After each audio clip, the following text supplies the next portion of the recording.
నిన్న వినాయక చవితి నిమజ్జనం అనేది జరిగాయి 11 డేస్కి చాలా మన బడా గణేష్ వినాయకుడు కూడా జరగడం జరిగింది.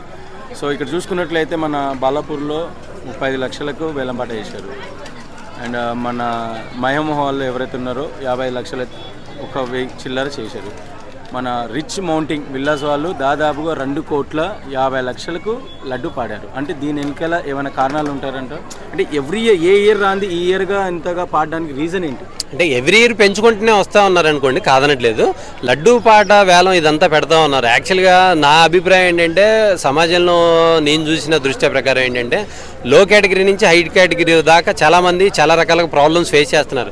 వీళ్ళందరూ కలిసి ఒకటే దగ్గర పెట్టేసుకొని అక్కడే లడ్డూ పాట అదంతా పెట్టేసుకొని మిగతా ఫండ్ని మొత్తం గవర్నమెంట్కి కావచ్చు, లేకపోతే ఆ ఏరియాలో ఉన్న ప్రాబ్లమ్స్ మీద వాళ్ళు ఇంప్లిమెంటేషన్ చేస్తే బాగుంటుందని నా అభిప్రాయం. ఎందుకంటే 2 కోట్లకి లడ్డు ఏంటండి, లడ్డు వేలంపాట 2 కోట్లు అంటే కనీసం దగ్గర చిన్న చిన్న ఏరియాలు కనీసం ఒక 10 ఏరియాలు లెగిసిపోతాయి.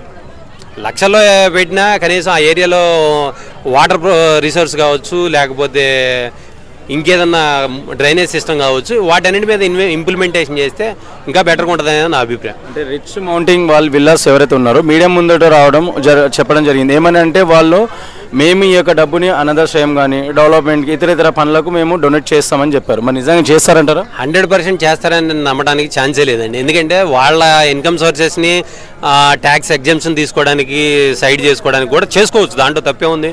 అంటే తప్పే ఉందంటే ఇండియాలో ఎవడు కూడా ఇన్కమ్ ట్యాక్స్ అనేది స్ట్రైట్ అవే కట్టట్లేదండి.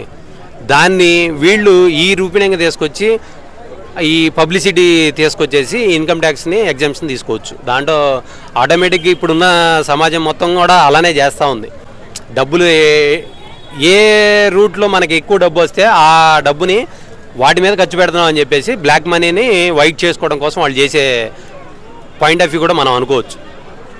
ఎన్నటి లేని మహమ్ పూజ కూడా ఈ ఇయర్ కూడా 50 లక్షల 1,000 రూపాయలకు పాడడం జరిగింది. అది కూడా దీని కేటగిరీ కిందకి వేసుకోవచ్చా? మనం ప్రతిదీ వాళ్ళు పెడుతున్నారు, లడ్డు పాటలు జరుగుతున్నాయి. దాని తర్వాత ఏం జరుగుతుందనేది జనాలకు కూడా అవసరం లేదు కదా. సో ఎవరు పట్టించుకోవట్లేదు కదా. ఈ మనీ అంతా ఎక్కడ ఏం జరుగుతుంది ఏంటనేది ఇప్పుడు మన రాష్ట్రానికే ఎంత ఫండ్ వస్తుంది, ఏం జరుగుతుంది, వీళ్ళు ఎంత ఖర్చు పెట్టారనేది ట్రాన్స్పరెన్సీ లేదు. దీనికి ట్రాన్స్పరెన్సీ ఉంటుంది అనేది మనం అనుకోవడం కరెక్ట్ కాదు కదా. బ్లాక్ ఉండేది బ్లాక్ ఉంటుంది, దాన్ని బ్లాక్ ఉన్నవాళ్ళు వైట్ చేసుకుంటారు, వైట్ ఉన్నవాళ్ళు బ్లాక్ చేసుకుంటారు. సింపుల్.